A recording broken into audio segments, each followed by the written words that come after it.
Muje bareko bannange gye mutuusaako engalo. Mwasuze mutya? Kansubire muli bulungi. How are you, everyone who is out there who is subscribed to our channel? I hope you're staying well, staying safe. Yes, nga bwe nabagamba nja kuba nvuganya, nja kuba nteekamu Oluzungu n'Oluganda. Kubanga tulina ba viewers bangi, abamu tebategeera Luzungu, abamu tebategeera Luganda. Like I was saying, in Luganda, I will be mixing English and Luganda because there's some viewers who don't understand Luganda, and there's some viewers who don't understand English. That's why I need to mix. So today's story is about Tamale Mirundi, son to Tamale Mirundi.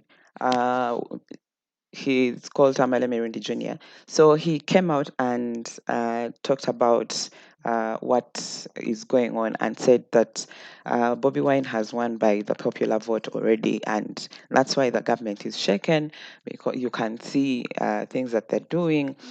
Yes, so if people have come out in numbers to show that they want Kyagulanyi Ssentamu, alias Bobby Wine. He also advised the government on the people that they're putting out there. Yes, nga bwe mbadde ngamba mu Luzungu nti Tamale Mirundi Jr avuddeyo n'agamba nti Bobby Wine already asinze, si mu kalulu naye waliwo kye bayita popular vote. Avuddeyo n'alaga gavumenti nti ki abantu baagala Bobby Wine, kubanga abantu babadde bavaayo mu bitundu byonna by'abadde ayitiramu, babadde bavaayo buvi nga bali ku street, tabayita tabakunga, ni olaba nti bali ku ki, bali ku street bamuyaayanira bamusupportinga. Kati n'olwekyo mbadde ngamba nti oba tonnaba kusubscribe nga simanyi ky'olinda, kubanga amawulire gajja kuba gakuyitako. Tubaleetera amawulire, breaking news nga bwe gali. Also osobola okulanga naffe, kubanga ennamba ekuze, osobola okulanga naffe business yo, otuwandiikira mu DM. N'ekirala osobola okuinteractinga naffe, eyo video gye tuba tupostinze eba ekola ki? Osobola okuinteractinga nayo mu comment section. I was also saying in Luganda that you can also interact with us in the comment section, as always, and you can also advertise with us. You can hit our DMs. This is still Rant with Juliana and Emma. Thank you for subscribing, sharing, and liking. If you haven't done so, I don't know what you're waiting for. Abatulaba mwebale nnyo abandabira ku page yange ne ku jjuliro kwentera okubeera, mwebale nnyo, mwebalire ddala. Ntumira ku bantu ba NUP ne Forces of Change endala, nammwe mbatumirako nnyo. Naawe ne nkwebaza okunsanga wano olwaleero wendi wano ssebo we wali ne woofiisi yange kumpi wano kola emirimu gyange. Mbabuuzaako nnyo, tumirako baganda bange abali ebweru w'eggwanga, naye sooka ompeeko omukisa guno tumireko abantu bano wammanga. Sooka obatumire mu bwangu, tulina budde. Waliwo abakwano bange abali e UK abasapootinga projects zange, waliwo bakwano bange abali mu America, waliwo abangulira laptop empya, beebaza bannaye, beebale nnyo. Waliwo abagenze maaso n'okusapootinga mu ngeri ey'enjawulo, beebaza ne benkwatagana nabo. Abamu bali Sweden mu mawanga g'abazungu, abali wa Kenya, njogera n'abantu bangi okwetoloola ensi yonna, beebale nnyo, n'abali wa ne Uganda. Mwami Tamale, njagala abatwala ku Jjo TV tugende butereevu nnyo, tubantu baffe tubategeeza nti tulina amawulire amasu, breaking news, abantu ge balina okumanya ku nsonga ezibadde zitambula maaso mu ggwanga, naddala ekikolwa kya poliisi okunyigirizibwa n'okutyobola eddembe ly'obuntu eribaddewo okuva Honorable Kyagulanyi atandika kampeni ze mu kiseera kino. Bintu bingi ebibaddewo okutandika n'olunaku lw'enkya n'ebyo ebize bitambula obulamu bw'abantu abafudde n'embeera eyabaddewo. Olunaku leero Honorable Kyagulanyi Ssentamu abadde asinkanye Justice Byabakama akulira akakiiko k'ebyokulonda. Mwami Tamale, breaking news gye tuleetedde abantu baffe, njasa otandikirawo nga tutemaatema mu ebyo ebikulu abantu balina okumanya. First of all, Bobby Wine namula emmotoka y'okubibwa amasasi. Uganda eringa Bobby Wine yawangudde popular vote. Popular vote okamanyi? Referendum. No ke kalulu k'abantu. Ke kalulu k'abantu. Ye popular vote. Yes sir. Bobby Wine yawangudde dda. government ekimanyi nti akalulu k'abantu Bobi Wine yakawangudde. Measures zonna ezikolebwa kati ensi bw'olaba amagye nga gatekinze over street. Nakugamba muganda wange nti bw'ogenda mu nsi ezaakulaakulana volume ebulako bagamba twongezeho katono nnyo. Nakugamba nti bw'ogenda mu nsi ezaakulaakulana omusirikale aba atambula na batyuni. Kati wano oyina amagye agali ku nguudo. Kiba kikutegeeza nti gavumenti eyina kyetya ekigenda okuddirira. Nagamba nti abali mu gavumenti bakkiriza dda nti akalulu Bobi Wine yakawangula kubanga Uganda yonna gy'atambudde ennamba zituzirabye n'ebizibu ebadde biruma abantu. So Mwami Museveni akimanyi nti akalulu kano olwedde oli yakwawangudde dda. Initiate violence towards the population. Ekyo abakulembeze bakikola nnyo. Tandika okubatta, tandika okubatiisa, tandika okubakola ki, okubalumba. Gwe toba kiri mu Uganda nzera abantu bajje wange ne baŋŋamba nti mirundi kino kye kiriwo ne mbasekerera kuba tebamanyi kiri mu Uganda. Njogera essaawa zino nga baminisita bana bali under house arrest. Baminisita kyabo Bana bali under house arrest. Accounts ezisoba mu 5 mu Uganda zakwatiddwa ezimu special forces ziketta. Abantu kyo bategeeza breaking news eziri mu nnyumba ze mulina okumanya bassebo ne bannyabo. Bingi nnyo abantu bye batamanyi ebibadde bigenda maaso mu Uganda. In fact government eno eringa eyimiriddewo kati kumanyiga mundu because ne munda mwennyini babadde balina entalo zaabwe. Kyovula banga amagye gali ku street. It is the first time I'm seeing green infantry ngeri ku street because population tuzeeyo mu America nti Clinton yawangula popular vote, Trump electoral college nemukola ki nemuteekako. Kati ne absence of electoral college mu Uganda abantu be basigala electoral college era be basigala nga bibalonda. Mwami Museveni akaluka amanyi nti bamukoze eki. Abali mu operation zino ez'okuba Bobi Wine be bali ku ntiko y'amaterajala nti wa RPC ebiragiro ekitakulangako kyekyaleetera Rwanda ebizibu kyekyaleetera Sudan ebizibu nti twayibu kati era gwe weegendereza abakwata Bobi Wine ojja kulaba nga balina gye bava. Ekyo kyegendereze nnyo nti ebiragiro tebikyakola kubanga abali mu buyinza batidde they in panic.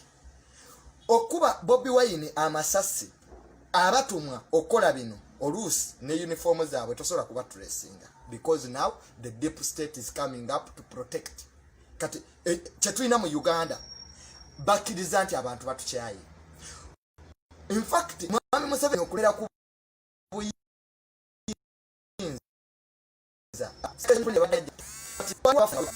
mukavuyo kano bamanyi abafuna mu kavuyo kano beba abalowooza nti bagenda kusikira Mwami Museveni bamulimba nti population tugitiise ekitasoboka mu Uganda muno kubanga abantu balabye kwa amini.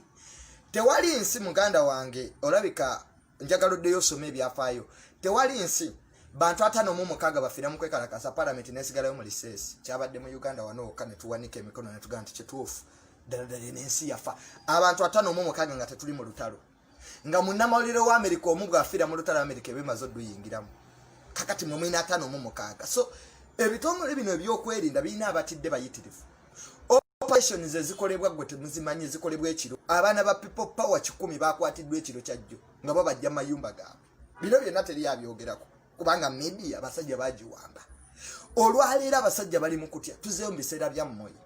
Olwaleero osobola okutambula n'osanga abasirikale nange ebiragiro babijja bwanjawulo. Awo eggwanga liba likola ki? Liba lyokedde ekibambulira. Amagye gosanga ku street sibuli omuntu awagira Mwami Museveni ekyakimanyi. That's why ojja kusanga abambadde engoye za bulijjo nga bali deep undercover. Mwami Museveni bwe bategeka kaluka 226 barracks zonna tezaamuwa kalulu. Ebbombo baamukuba zonna kakati bakimanyi nti emyaka 20.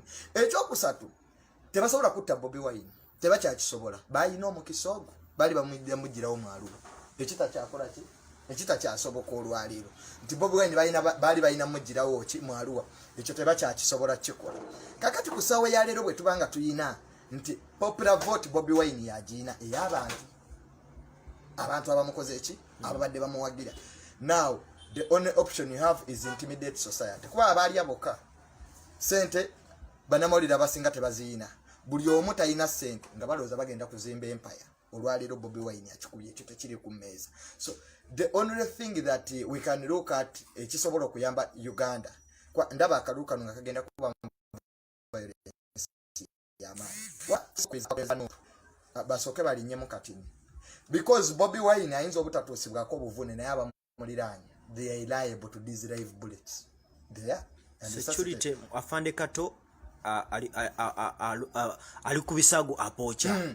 Dani Magic producer we alikubisago apocha. Nga bonna batusizwako obulabe mu motoka president mwatambulira. Ekyo kikutegeeza nti there is tuba tusoma psychology. Mu psychology tubuuza what does the enemy want to achieve. The people who are surrounding Bobby Wine should be very careful than Bobby Wine himself. Ndoza nchidemba chiwuli. Chidembulungi. Abaliranye Bobby Wine begendereze kubanga bana basajja orders bayina. Omuntu bwakubesasi bwati teriweta terimanyite no Dani Magic terimanyite gundi terimanyite gundi ne ebyo naba bitese okutesa population. Bobby Wine atoka kalulu aketamu agambe banange mfachi era tovola banga ba religious leaders ne streamline media zisirise ene bikole bere babigenda maso nga ziri censored kakati nojo sanga nti twafunye ekizibu mu kalulu kano nti bekwasa nnyo covid ojja kutunira Ethiopia eri mu lutalo so region yene tabanguse nnyo so but I think they just want to intimidate society. Abantu bemwaso kugamba nti bayaga tebayina abavugu tebayina manyi olwale oboto so bagira ne namajega infantry so kikutegeeza ekintu kimu ti abasajja bano bali mu kutya era they are willing to do whatever it takes to protect the monarchy. It's not Mr. Museveni. I don't think we are fighting with Mr. Museveni. We are fighting with those abalowooza nti Uganda eno ya busika monarchy. Mwami Tamale oloza chichi Bobby Wine kyatakoze okukkirizigana n'ebitongole ebikuuma ddembe engeri gy'alina otambuza mu campaign ye. First of all, Bobby Wine is a property of the EC. Kyonna ekituusibwa ku Bobby Wine wobaira nominated kyovulanga EC muwa obukuumi kyekyo kye nabagamba nti tuteekewo poliisi nga yabya nga bw'olaba forestry. Mu mateeka Bobby Wine is a property of the EC kubanga ali nominated as a presidential candidate and whatever happens to Bobby Wine the EC should know but mu nsi gy'osanga nga byabakama akulira akakiiko k'ebyokulonda agamba nti banne nange siraba mawulire simanyi oba police brutality ngimanyi oba eri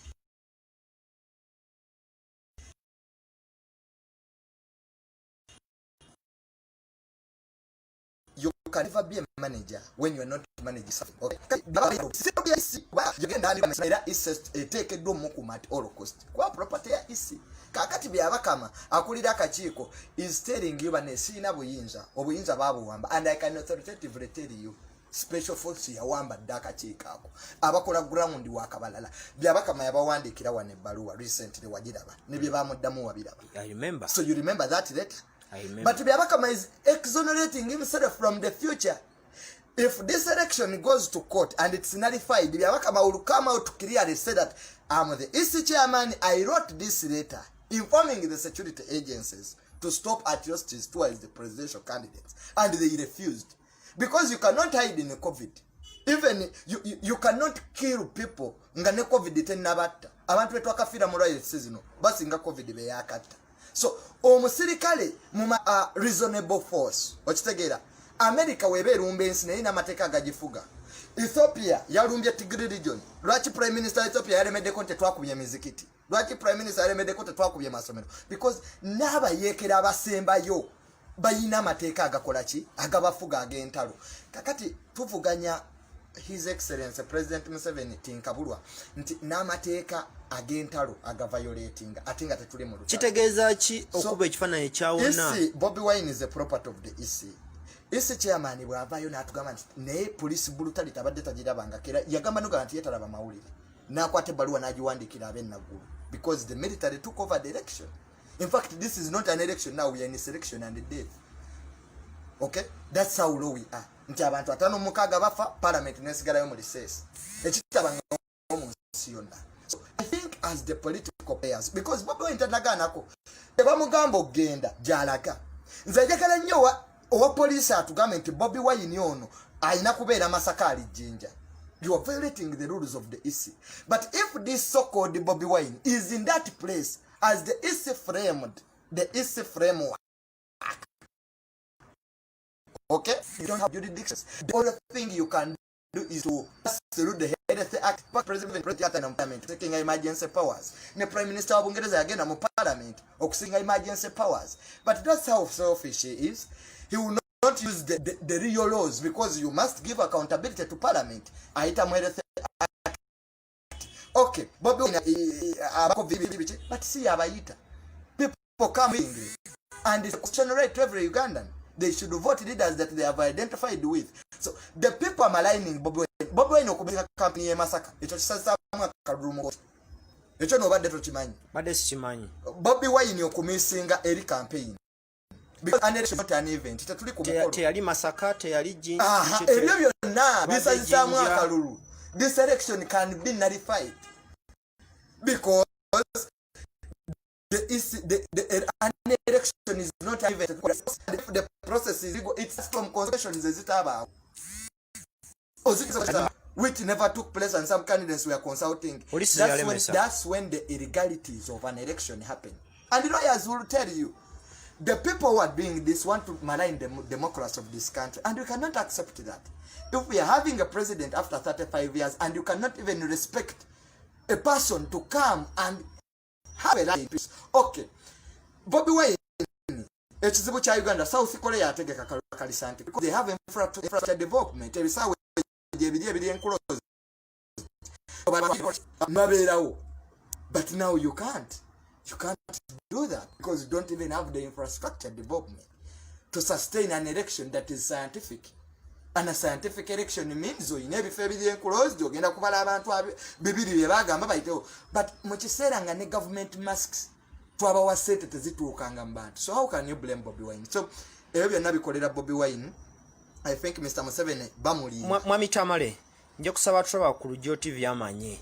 Ekikolwa ngatandikira ku kikolwa kya police onaku Lujo okuwa emotoka ya presidential candidate neyo yabika emipiira ne kubwendabiramu nga bakozesa amasasi. Kitegeeza ki ani alina immunity mu kalulu kano ke tugendamu? The people who are in security, some of them have been taken up by egoism. There are people who have built their political careers using money, and they didn't expect that Bobby Wine could come and have all this influence and power. And get us the chapter stand bwali bujja waliwo abali mu byokwerinda bali bategesa succession plan yeno kubanga ezo order abantu mu mukaga we bafiira bateka order wagulu.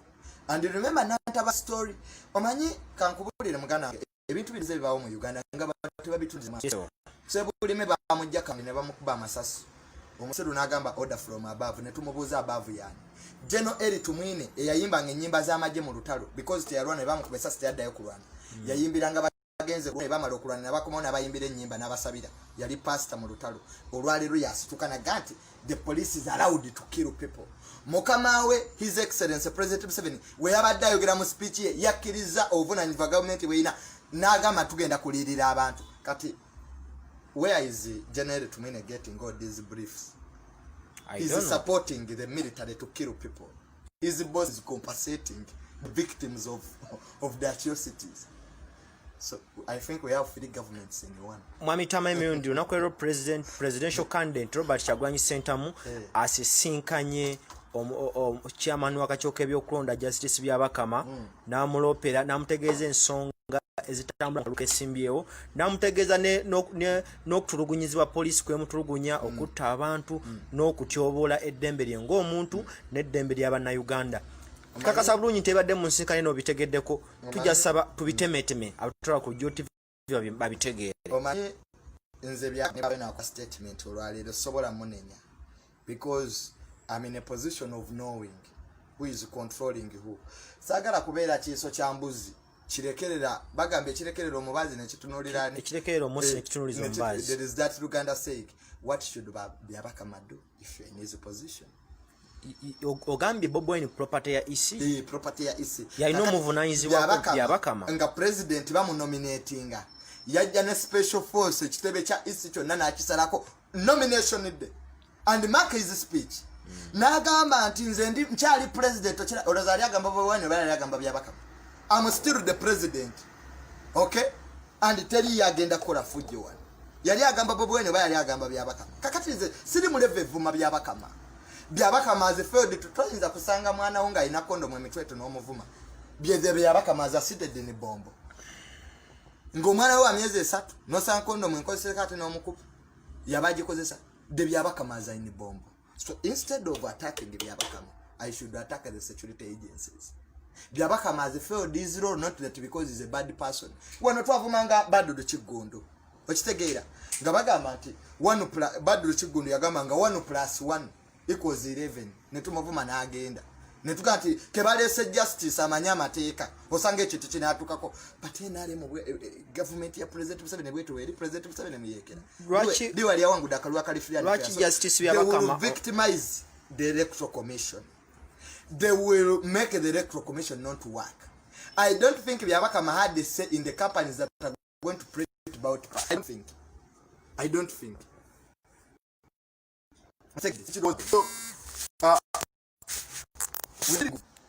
People who have never understood democracy and they are going to use their crowns, because if it was Byabakama who was directing people to beat Bobi Wine, and it's not Byabakama who ordered these idiots to kill Bobi Wine's driver. Justice Byabakama mu kwogera kwe yagambye omuye abadde tabigoberera bulungi era nga tamanyi nti police ekola ebyo.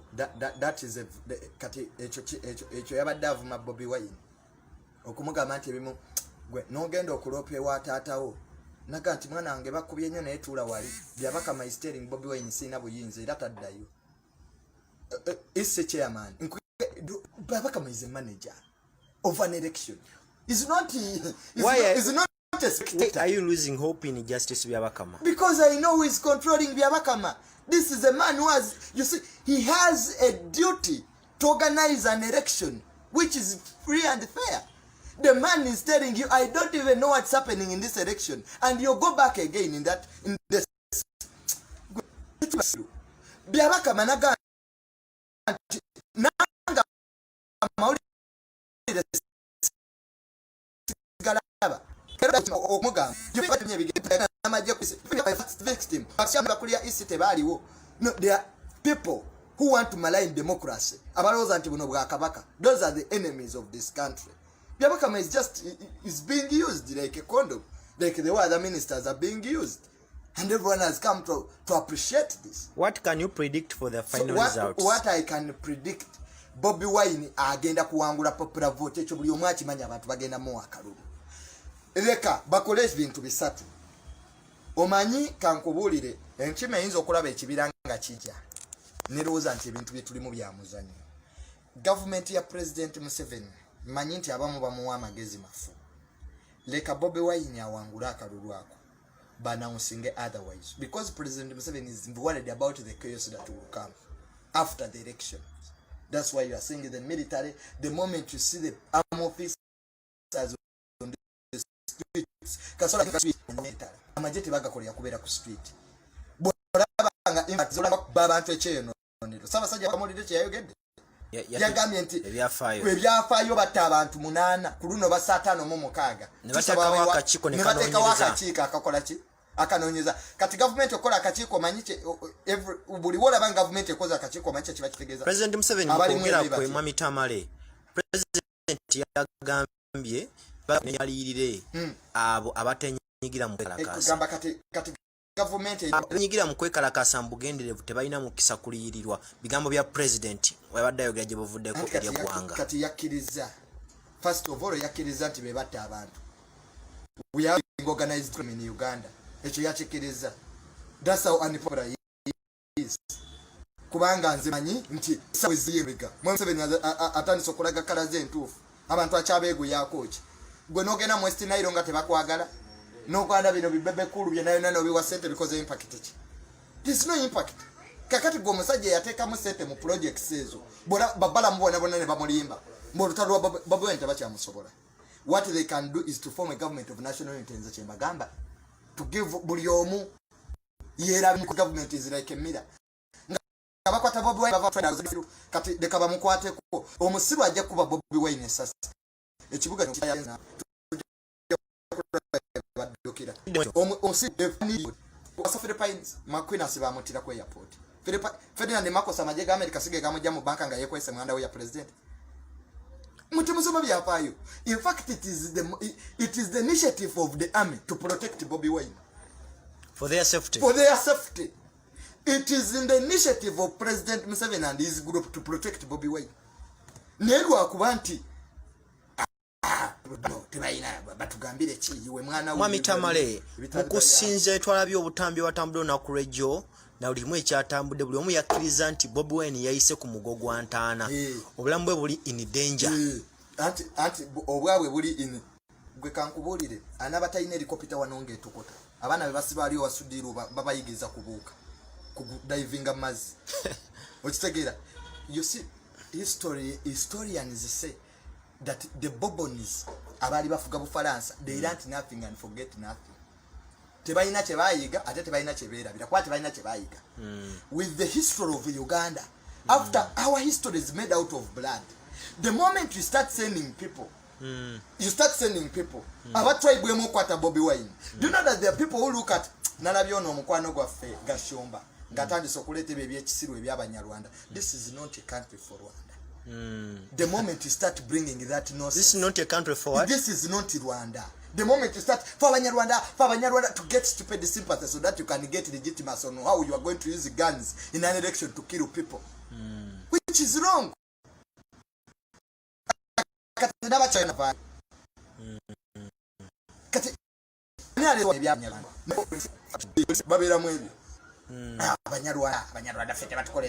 is not Rwanda. This is not even Yankole Kweterana Cooperative Union. The president of the Republic of Uganda should be the president voted by the people. Mwami Tamale Mirundi Jr.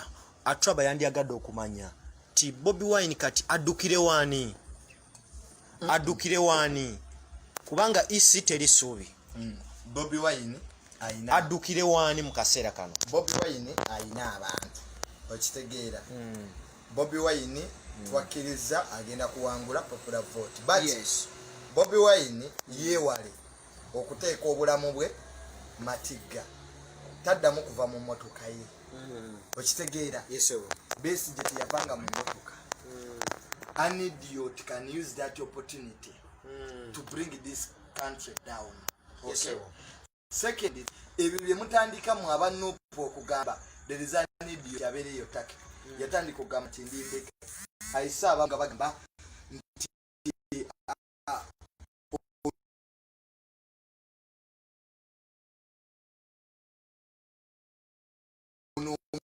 mwana yabada abayambo yowacho omega nobody onye bambe kaya plate proof solo kudu omwezi kana freedom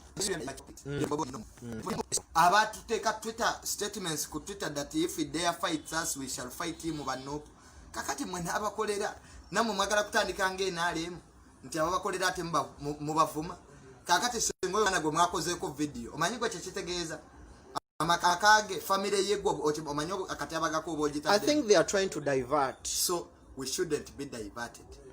Bobi Wine has moved well in this campaign.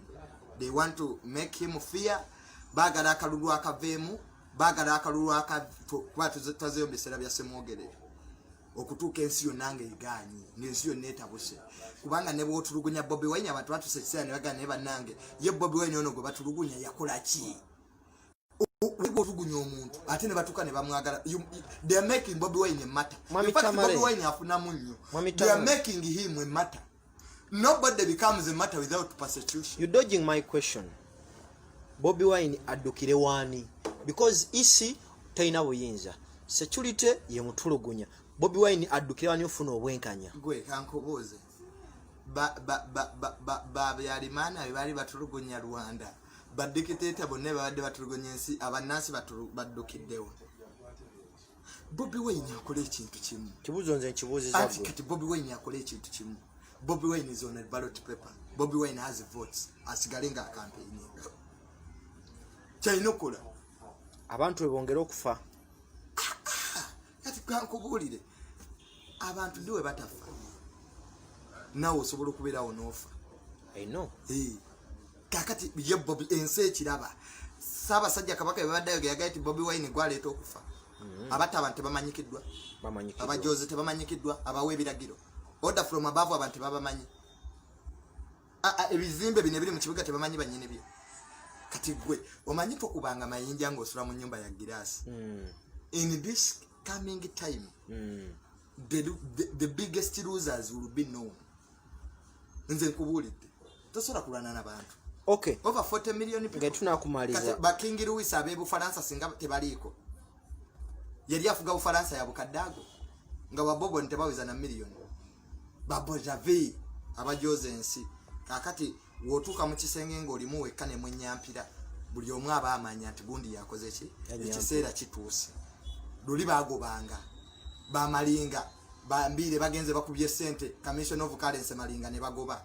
Ono Muganda ani oyo Deputy Vice Gundi. Kasekende ne bagoba. Kati lero bagobani. Bana babwe be babikola. Benyampira bibawunyirira bo benyampira. Mwakanizi. Kati singa bali president yandi badde inagwa agobye kwata no mukaga abafudde. Banne babebe babikola. And it's so bad by the way. Mami Tamale. If by the way the NRM government should desist from taking such that history, because we have learned from history. Why in China back agala intimidating society emyoga nekigambo nakyo kifudde kya Lunyankole tewali kale bandigambye ekyagundi Mami Tamale si musango nedda kale bandifunyeyo ekyabakyoli kale oba ekyabasoga ekyabasoga nena jera ne jiberanga myoga kwe katuli basiru nnyo musango Mami Tamale si musango nedda bandifunyeyo ekirala nerete natera kye balabyeyo oba mu lukonjo bandifunyeyo kale ekyabakonjo lwaki era gisigala myoga kinza okuba nga kinza okusawo okulikika obulungi ne bana basajja bano tebakyaswala emyaka 3 ensi ne mbanga n'enguudo zibalemye okukola amalwaliro kati mutabusi bantu president atachasora Mami Tamale abantu bali mu kutya nga beebuuza kalulu kikano ke akagenda maaso bali mu kutya okutagambika era abantu mbagamba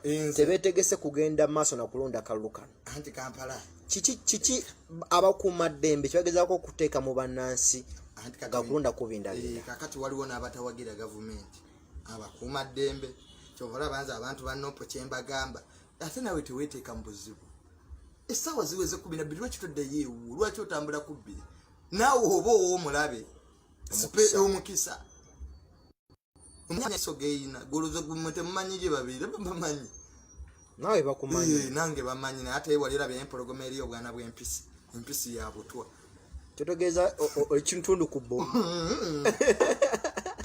kugambye empologoma teri ya bwana bwa mpisi empisi ya butwa singa siri mukomera sebo nange nina emirandi kakati ye Bobi Wine mukwano gwaffe nnyo Bobi Wine nze muwa ekintu kimu todda wababya kama abantu President Museveni family 5 ze yatidde abantu bo bagenda mu obululu abantu bemukwata bo banaabawo obululu oba mwongera kunyiiza abantu goloza wali yejje lisobola okuyimiriza abantu nga banyize Gaddafi singa tebafuga abana mukaga babbe mondo ku police station Gaddafi naga nti zombi zinyenda kuzita so ekintu ffe tusomye history ekinatwala omukulembeze bagamba ekitta amakate kyeramba ki lujja government eringa boda ekikongolero kijikuba ekigo singa abalala tebavaako mwetemulemanyi temulabye ku mubutu manyi temwagala kusoma genda osome Kamuzu Banda genda osome ku Lupia genda osome ku baani abo bonna aba West Africa